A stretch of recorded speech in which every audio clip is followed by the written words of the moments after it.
నమస్తే. నేను మీ Gopi. Welcome back to మనం టీవీ. ప్రస్తుతం అంతా పట్టున్నారు మా పొలిటికల్ ఎడిటర్ కట్టా కార్తిక్ గారు ఉన్నారు. ఆయనతో మాట్లాడదాం. నమస్తే అండి. నమస్తే గోపి. సో నిన్న నైట్ పోసాని కృష్ణమురళి గారిని అయితే అరెస్ట్ చేయడం జరిగింది. పోలీసులు వచ్చేసరికి ఆంధ్ర పోలీసులు. ఎందుకంటే గత ప్రభుత్వంలో ఆయన నోటికి హద్దు అదుపు ఉండేది కాదు. విపరీతమైన మాటల ధోరణి మనం చూస్తూనే ఉన్నాం. ఆ మాటల ధోరణి నేపథ్యంలోనే పవన్ కళ్యాణ్ గారిని కూతురు తిట్టినందుకు నిన్న ఒక కేసులో అయితే అరెస్ట్ చేయడం జరిగింది.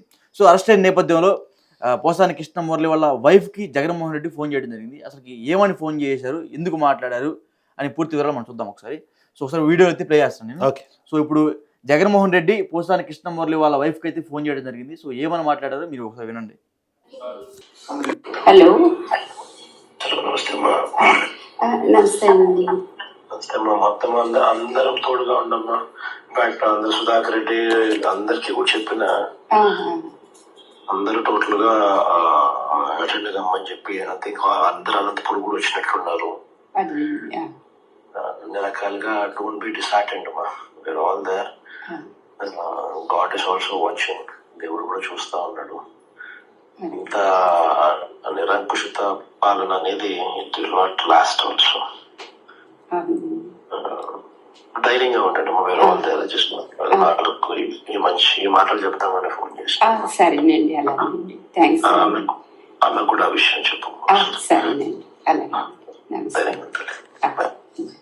సో నిరంకుశ పాలన అని అనడం జరిగింది. సో దాన్ని ఏ విధంగా చూస్తాం? ఇప్పుడు రాజకీయాలకు గుడ్ బై చెప్తున్నాను పోసాని కృష్ణమురళి చెప్పిన తర్వాత పోసాని కృష్ణమురళి వాళ్ళ ఇంటికి జగన్మోహన్ రెడ్డి కాల్ చేశాడంటే అతను ఇంకా వైసీపీలోనే ఉన్నాడు.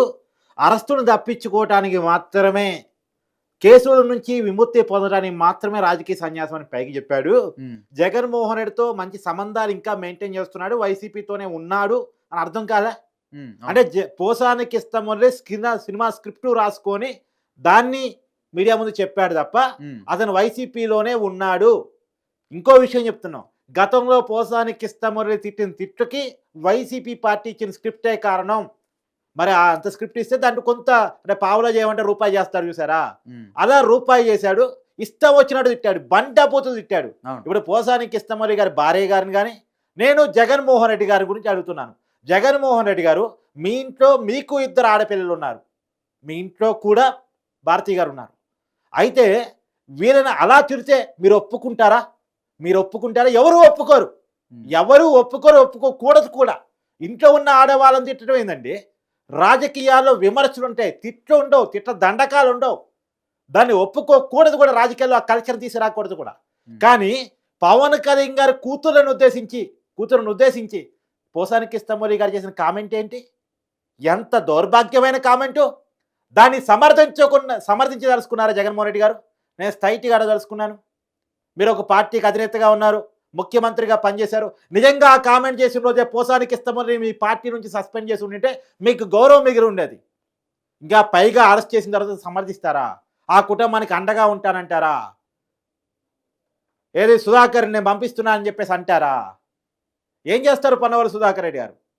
అవునండి, మావాడు మాట్లాడినందుకు పదవి కావాలి కాబట్టి మాట్లాడాడు, మావాడు మాట్లాడినందుకు మా నాయకుడు పదవి కూడా ఇచ్చాడు, ఫిల్మ్ డెవలప్మెంట్ కార్పొరేషన్ చైర్మన్ కూడా ఇచ్చాడు, మరి ఆ పదవి కావాలంటే మా పార్టీలో మాట్లాడాల్సిందే అండి, పదవి కోసం మాట్లాడాడు, ఏదో తప్పు చేశాడు క్షమించండి అని చెప్తారా కోర్టుకి?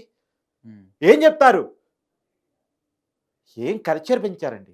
కొడాలి నాని అంతే, వల్లభిని వంశీ అంతే, అంబటి రాంబాబు, పేరు నాని వాళ్ళు అంతే, ఆర్కే రోజే ఇక చెప్పనవసరం లేదు. ఏం కల్చర్ ఇది? ఇప్పుడు వీళ్ళు అరెస్ట్ అవుతుంటే ఆంధ్రప్రదేశ్ సమాజం తప్పట్లు కొడతా ఉంది, బాధపడట్లేదు. ఇలాంటి వాళ్ళని మీరు సమర్థిస్తుంటే సభ్య సమాజం సిగ్గుతో తల ఉంచుకుంటుంది. ఇలాంటి వాళ్ళ నాయకులు, ఇలాంటి వాళ్ళ ఎమ్మెల్యేలు, ఇలాంటి వాళ్ళ కార్పొరేషన్ చైర్మన్ అని. ఇప్పుడు పోసాని కృష్ణమురళికి అర్జెంటుగా పదవి కావాలి, అతను ప్రజారాజ్యం పార్టీ, మళ్ళీ ఇదే పవన్ కళ్యాణ్ తిట్టాడు కదా, చిరంజీవి గారి పార్టీలో ఎదిగినోడు, చిరంజీవి గారి పార్టీలో ఎన్నికల్లో పోటీ చేస్తే గెలవలేకపోయాడు. కానీ పదవి కావాలంటే టీడీపీలో వచ్చే పరిస్థితి లేదు. అతనికి వచ్చింది బూతులు బాగా తిట్టగలడు, మాటకారి, డైలాగ్ రాసుకోగలడు. జగన్మోహన్ రెడ్డి పట్టుకున్నాడు ఇతన్ని. అవును, ఎప్పుడు కులాలు గోలే, కులాల మధ్య కొట్టాడా, కులాల మధ్య తిట్టదండకు. ఏది చంద్రబాబు గారి సొంత కులాన్ని, నారా లోకేష్ గారి కులాన్ని.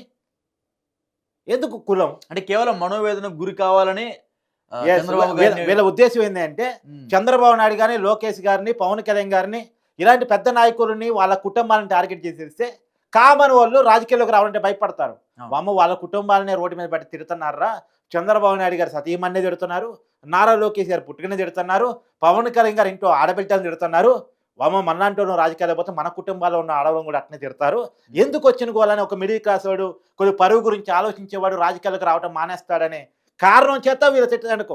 ఇది వ్యవస్థీకృత నేరం. పెట్టిన సెక్షన్ కూడా త్రిబుల్ పెట్టారు చూడండి. అవును. పోసానికి ఇస్తామని త్రిబుల్ పెట్టారు, 196 పెట్టారు, అదే కావాలని 353 పెట్టారు. సెక్షన్స్ కూడా చూడండి. ఇప్పుడు ఇదంతా ప్లాంట్గా జరిగిన వ్యవహారం, ఇదేమో అనుకోకుండా వచ్చింది తిట్టదండకం కాదు. ఉమ్, తిట్టాలనే ప్రెస్ మీట్ పెట్టాడు. రక్త కన్నీరు గారుస్తాడట పవన్ కళ్యాణ్ గారు. ఎవరు రక్త కన్నీరు గారుస్తున్నారు ఇవాళ? ఎందుకు రాజకీయాలకు గుడ్ బై చెప్తున్నా అని చెప్పేసి కళ్ళ ముందు కన్నీరు పెట్టుకొని పోవాల్సి వచ్చింది? ఆ పరిస్థితి ఎందుకు వచ్చింది పోసాని కృష్ణమురళి గారికి? ఇవాళ సమాజం అండగా ఎందుకు లేదు పోసాని కృష్ణమురళి గారికి? అవును. అరెస్ట్ అయితే తప్పట్లు ఎందుకు కొడుతుంది ఆంధ్రప్రదేశ్ సమాజం? వల్లభనేని వంశీ అరెస్ట్ అయినా, పోసాని కృష్ణమురళి అరెస్ట్ అయినా ఎందుకు ఇంకా అంటున్నారు జనాలు? ఇప్పటికే లేట్ అయింది, ఇలాంటి వాళ్ళకి గట్టి బుద్ధి చెప్పాలని అంటున్నారు. జగన్మోహన్ రెడ్డి గారు చేసినట్టు కాలు ఏదైతే ఉందో అది నిజంగా కూడా దుర్మార్గం. ఇలా నేను చెప్పాను. ఇప్పుడు కాల్ చేయడానికి కూడా కారణం ఏంటంటే గోపి, ఉమ్, లాస్ట్ వల్లభనేని వంశీ అరెస్ట్ అయినప్పుడు వల్లభనేని వంశీ కాల్ చేశాడు జగన్మోహన్ రెడ్డి గారు. అవును. ఫస్ట్ కూడా నానికి కాల్ చేశాడు, ఉమ్, నేను అరెస్ట్ చేశాను, నన్ను విజయవాడ తీసుకొస్తున్నారు, విజయవాడలో భూకంపం బద్దలు కావాలి, భూమి బద్దలు కావాలి, ఆకాశం కింద ఊడిపడాలి, అదంతా గలాట ఆ సృష్టించండి. గలాట సృష్టించాలి, ఆందోళన చేయాలి, వల్లభనేని వంశీ అరెస్ట్ని ఖండిస్తూ అంటే చేయను అన్నాడు. ఉమ్, చేసే పరిస్థితి లేదని వాస్తవాన్ని చెప్పే ప్రయత్నం చేశాడు. ఉమ్, తర్వాత ఏం జరిగింది? జగన్మోహన్ రెడ్డి గారికి ఫోన్ చేస్తే లిఫ్ట్ చేయలేదు. ఆ జగన్మోహన్ రెడ్డి గారికి ఫోన్ చేస్తే లిఫ్ట్ చేయలేదు అన్న విషయాన్ని మనం పబ్లిక్గా జనంలో చెప్పాం, అవును. మన విషయాలను సమీకరించి చెప్పాం. అది చెప్పిన తర్వాత ఇప్పుడు జగన్మోహన్ రెడ్డి గారు అరెస్ట్ కాగానే వెంటనే రియాక్ట్ కాకపోతే బయటికి చెడ్డ పేరు వస్తుంది. ఆ రోజు పంకజ్ గారు చెప్పుండేవాళ్ళు.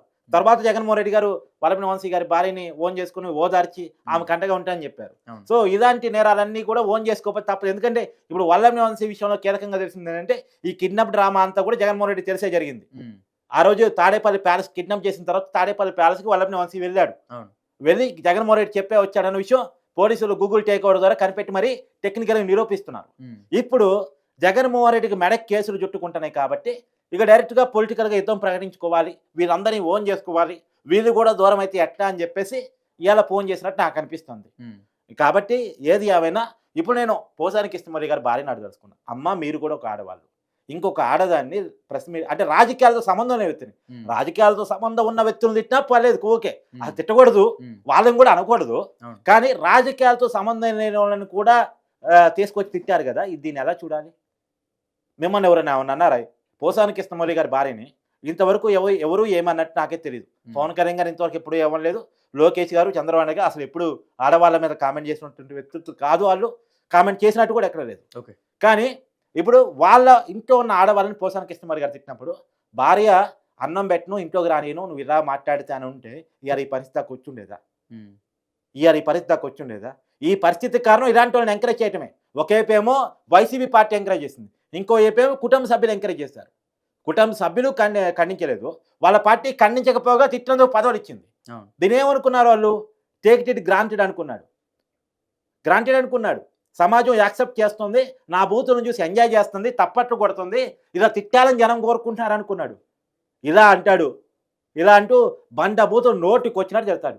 మీడియా ఛానల్లో సభ్య సమాజం చూస్తుంది, చిన్న పిల్లగారు కూడా టీవీలు చూసే వాళ్ళు ఉంటారు. ఉమ్, మామూలుగా ఇప్పుడు సినిమాలన్నీ సీరియల్స్ అన్నీ కొంచెం తప్పుగా మారిపోయినాయి కదా, వెబ్ సిరీస్లు అన్నీ. అవును, అవును. కానీ రాజకీయాల్లోనన్నా సభ్యత ఉంటుంది, పెద్ద నాయకులు మాట్లాడుతూ ఉంటారు, గౌరవంలో ఉన్నటువంటి నాయకులు మాట్లాడుతూ ఉంటారు, సమాజంలో ఎదిగిన నాయకులు మాట్లాడుతూ ఉంటారు. ఆ రాజకీయాలు చూపిస్తే వీళ్ళకి నాలెడ్జ్ అన్న వస్తానే టీవీ ఛానల్స్, న్యూస్ ఛానల్స్ చూపించారనుకో, న్యూస్ ఛానల్స్లో సినిమాలు, సీరియల్స్, వెబ్ సిరీస్ కంటే దారుణమైన అడల్టరీ పదాలు, ఓకే, తప్పుడు పదాలు ఈ కలచన చేసుకొచ్చింది వైసీపీ పార్టీ గత 5 సంవత్సరాల కాలంలో. ఇలాంటి నాయకుడు ఎంకరేజ్ చేసింది, తిట్టినందుకు పదవులు ఇచ్చి మరీ ఎంకరేజ్ చేసింది, మంత్రి పదవులు ఇచ్చి మరీ ఎంకరేజ్ చేసింది. ఓకే. కాబట్టి ఏది ఏమైనా పోసాని కృష్ణమురళి గారికి జగన్మోహన్ రెడ్డి గారు మీరు అండగా ఉండదలుచుకుంటే మీరు బేసిరత్తుగా సభ్య సమాజం మొత్తానికి దూరం అయ్యే పరిస్థితి ఉంటుంది. ఇప్పుడున్న 11 సీట్లు కూడా దూరం అయ్యే అవకాశం ఉంటుంది. మీరు 151 సీట్ల నుంచి 11 సీట్లకు పడిపోవటానికి ఇట్లాంటి వాళ్ళని ఎంకరేజ్ చేసిన విధానమే కారణం. ఇట్లాంటి విధానాన్ని ఆంధ్రప్రదేశ్ ప్రజలు ఎప్పుడూ యాక్సెప్ట్ చేయబోరు. నేను స్ట్రైట్గా అడదలుచుకున్నా. ఇంకా మీరు ఇలాంటి కల్చర్నే, ఇలాంటి వ్యక్తులనే వెనక వేసుక రాదలుచుకుంటే మీరు కూడా వాళ్ళతో పాటు జైలు జీవితాన్ని అనుభవించాల్సి వస్తుంది. ఓకే సార్, థ్యాంక్ యూ అండి.